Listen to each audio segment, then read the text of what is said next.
Happy first weekend, you guys. Before we do anything on this first sheet here, I want you to see what you're going to need to do to your calculator. We did a lot with the calculator in class, either Thursday or Friday, and we turned our plot 1 on. So I want you to turn your plot 1 off. If you can't do this, just kind of watch me use the calculator while we're here.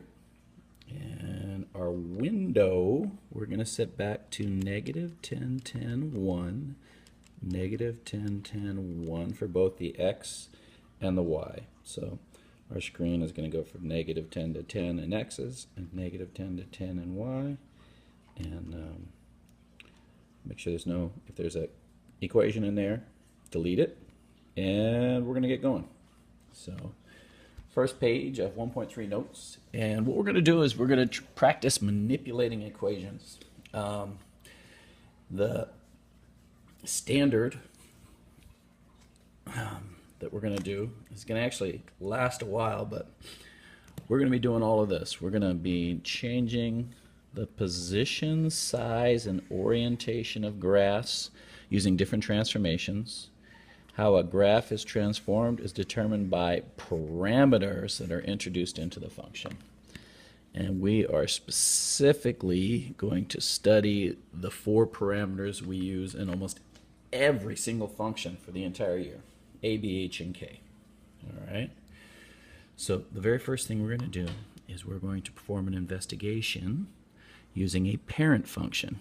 So a parent function is the most common function, the basic. I guess basic would be a better word.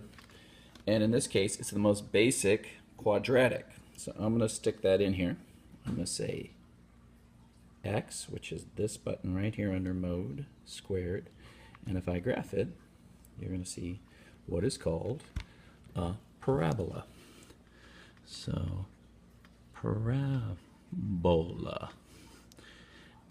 That function is mirrored here. We can see its vertex, which is the bottommost point or the topmost point, in this case bottommost point. You can see that it is 0, 0. The axis of symmetry is the line down the middle, and the formula for that in this case is x equals 0. You'll notice that's negative 2, 0, negative 1, 0, 0, I'm sorry, 0, 0, 0, 1, 0, 2, 0, 3. All my x values down the middle are 0. My domain never stops going left, never stops going right. Let's go ahead and use interval notation. It goes from negative infinity to positive infinity. My range, same thing. It never stops going, well, up. That said, it does stop going down, and it does indeed touch 0. So we're going to do a hard stop there and go up to infinity. We have some reference points that we're going to watch how they move pretty soon. All right. So we are going to begin this investigation, and it tells you how to do this. And we are going to see that, again, we start off with the parent function right there. And now what we're going to do is we're only going to study k. Take a look at where k is here. All right. And take a look at where k is up here. It is kind of outside the portion that is getting squared. So we are going to start off with telling k, remember k is not in the parentheses, and you'll see a difference when we deal with h, is 4. All right, so when we apply it to the standard function, right, we're going to get a function of f of x is x squared. That's still our parent function, but g of x is going to have a plus 4 on the side. So we're going to stick this into y equals 2. Here we go. And we're going to sketch what we see. So here I am. I'm going to go right here. And I'm going to come down to the second y sub 2. Sorry, not y equals 2. And I'm going to hit this button, x squared. And then outside I'm going to say plus 4. And we're going to see what happens. Wow. Well, you notice that that function shifted up. And I'm going to change my window to make my scale 1. I should have done that to begin with. Come down here and make that scale 1, and we'll look at that graph again. And now if you actually count up those little tick marks, we can see 1, 2, 3, 4. This graph has shifted up 4. So what translation occurred? All right. It shifted up 4.